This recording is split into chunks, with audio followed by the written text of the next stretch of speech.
Acts chapter 18.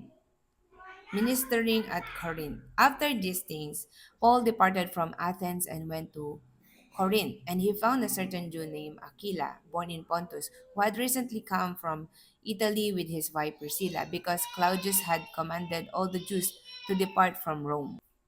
And he came to them. So, because he was of the same trade, he stayed with them and worked. For the occupation, they were tent makers, and he reasoned in the synagogue every Sabbath and persuaded both Jews and Greeks. When Silas and Timothy had come from Macedonia, Paul was compelled by the Spirit and testified to the Jews that Jesus is the Christ. But when they opposed him and blasphemed, he shook his garment and said to them, "Your blood be upon your own heads.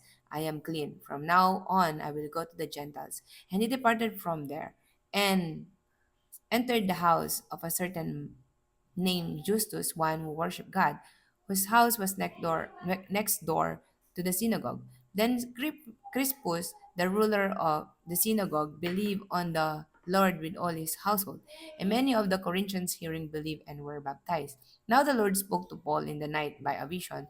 "Do not be afraid, but speak, and do not keep silent, for I am with you, and no one will attack you to hurt you, for I have many people in this city." And he continued there a year and 6 months, teaching the word of God among them. When Gallio was proconsul of Achaia, the Jews with one accord rose up against Paul and brought him to the judgment seat, saying, "This fellow persuades men to worship God contrary to the law." And when Paul was about to open his mouth, Gallio said to the Jews, "If it were a matter of wrongdoing or wicked crimes or Jews, there would be reason why I should bear with you. But if it is a question of words and names and your own law, look to it yourselves. For I do not want to be a judge of such matters." And he drove them from the judgment seat. Then all the Greeks took Sosthenes, the ruler of the synagogue, and beat him before the judgment seat. But Gallio took no notice of these things. Paul returns to Antioch. So Paul still remained a good while. Then he took leave of the brethren and sailed for Syria, and Priscilla and Aquila were with him. He has he had his haircut of the Cenchrea, for he had taken a vow, and he came to Ephesus and left them there. But he himself entered the synagogue and reasoned with the Jews.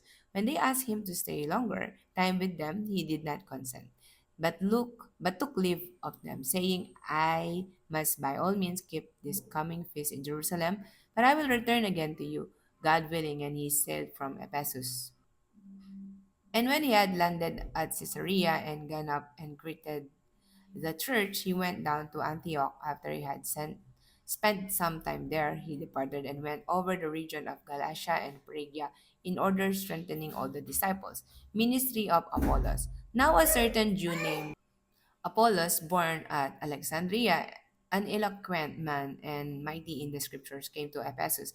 This man had been instructed in the way of the Lord, and being fervent in spirit, he spoke and taught accurately the things of the Lord, though he knew only the baptism of John. So he began to speak boldly in the synagogue. When Aquila and Priscilla heard him, they took him aside and explained to him the way of God more accurately. And when he desired to cross to Achaia, and brethren wrote, exhorting the disciples to receive him. And when he arrived, he greatly helped those who had believed through grace, for he vigorously refute the Jews publicly, showing from the scriptures that Jesus is the Christ.